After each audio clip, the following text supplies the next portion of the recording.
And it's Kraetzer for Cam. That's Media. Remarkable 24-21 by Army here at Kansas State. A game they were trailing 13-0 in the first half. It looked like they had no momentum today. And then at the end of the first half, they go down the field and they get a touchdown on a fourth down play.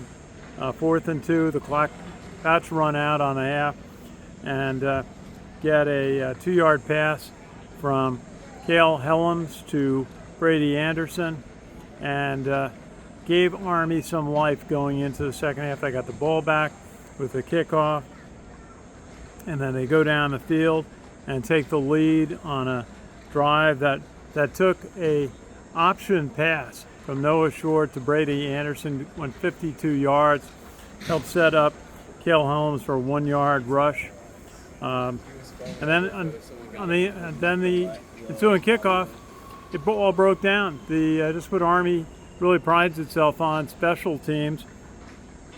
They give up a 99-yard kickoff return by Bryce Noberg, and that gave Kansas State went for a 2-point conversion, so they went up 21-14 with 3 minutes left in the third quarter. And then Army gets the ball back, goes down the field. As we talked to Coach Munkin about, no question, he had been going for fourth downs throughout the game. I want to check how many fourth downs they converted today. But they get a field goal from Dawson Jones, 35 yards, at 10:46 of the fourth quarter. And then the onside kick.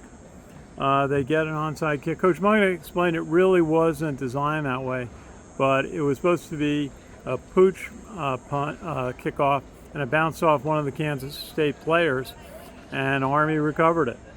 They even fooled TV. TV was looking for the ball down the field, and it was right at midfield, and Army got the ball back. And then Cale Helms led a 56-yard drive, 14 plays, ate up the clock, 7:51, scores on a 14-yard rush, and then the defense held, and then they get an interception by Colin Madison to really ice the game.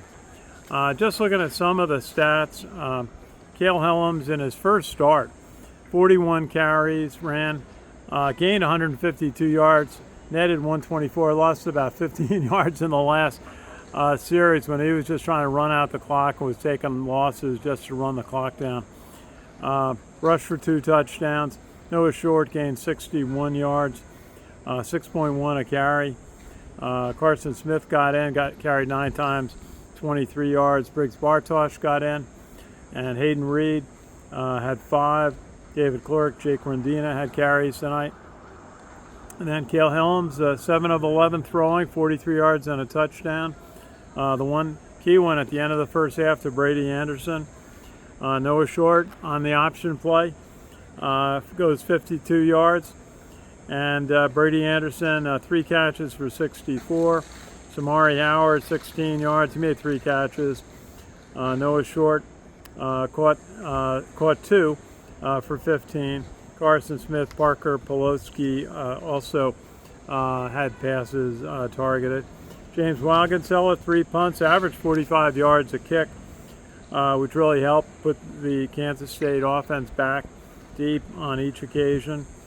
And I said Dawson Jones, 35-yard field goal. Anderson Britton, a couple of kickoff returns. And so a strong day. Avery Johnson, 15 of 25, 1 interception for Kansas State, 172 yards. Coach Munkin complimented his play, that he's a big-time player. Joe Jackson was a leading rusher, but the thing that really stands out is Kansas State was limited to 74 yards. You don't win too many football games, you don't rush for 100 yards, especially in college football, and I think that's one of the things they'll be asking themselves about, why they couldn't run the ball a little more effective. We talked to Coach Monk a little bit about Jacob, who is out, nose tackle who was out, and and how the team made up for that on defense with Cody Harris-Miller out. Jacob Tuioti had a terrific game. So lots of superlatives. Winning on the road. There's a big crowd here, noisy, band was playing. A tribute to veterans. It was Fort Riley Day here, so there were a lot of Army soldiers here being recognized and a lot of leadership. So it was an interesting Army feel. The Kansas State University band was terrific. The music that they played. At halftime they did the Armed Forces medley and then did the 1812 overture with real cannons fired off by the folks from Fort Riley. So it was terrific. So, one of those games that you're watching, you don't expect it to go as well, but this team held it together and came back, as Coach Munkin said, from being down 13-0 and then scoring 14 points and then going down again because of the kickoff return. And then being able to run a drive, get a field goal, get the ball back on the onside kick, and then go in for another drive. At that point, Kansas State's defense was starting to look gassed. They couldn't stop a fourth down play, and Cale Helms runs 14 yards on the next play. And then Army, as I said, iced it with the Colin Madison interception. So just poised. They avoided turnovers, which plagued them in the opening week, and managed the ball well, even with a quarterback playing his first real game. Helms had really only played, a few plays at a time. And watched him practice. He always looked like he was working hard and knew the playbook. But as I was just saying to the athletic director, Theo, he raised the level of his play given the opportunity to play in a big-time college football environment. Full house, over 45,000 here. A lot of noise, and found a way to win and lead his team. So everybody's real excited. Now they have a bye week. I'm sure now they wish they could play next week, but they'll get a week off to heal some injuries. I think Cale Helms is going to spend some time in a whirlpool based on the 41 carries and all the hits he took to get that extra yard. So we'll be back, but excited, glad to be here. We had a big crowd watching the post game with the players and Coach Munkin, over 500 people. That may be a record for us. So anyway, we'll be back and looking forward to the North Texas game in 2 weeks.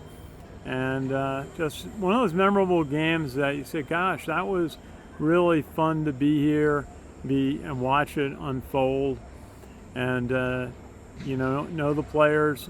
Watch Cale Helms for his 3 years here at West Point, and he got the opportunity, and he just went with it, and really demonstrated what he can do. And as Coach Munkin said, the overall toughness of the team. They're all Army soldiers. They've all gone through beach barracks. They've gone through summer training. So he said, lived in a tent, ate K rations, whatever you call them. And nobody else has to do that except the cadets and the midshipmen and cadets at Air Force. Those at Coast Guard too. Don't want to miss them. But what a win! You don't expect it. You don't expect to go on the road. It just reminded me of the Missouri game in the Armed Forces Bowl in TCU a couple of years ago when they found a way to win, kick a field goal at the end to win it. I was at the games at Ohio State and Michigan and Oklahoma, and those games went in overtime. But this time they found a way to win, and win in a Power 4 environment. A big-time college football environment, national television on ESPN, and to do it on the day they honored all the soldiers from Fort Riley. So it's fun. Let me wrap up.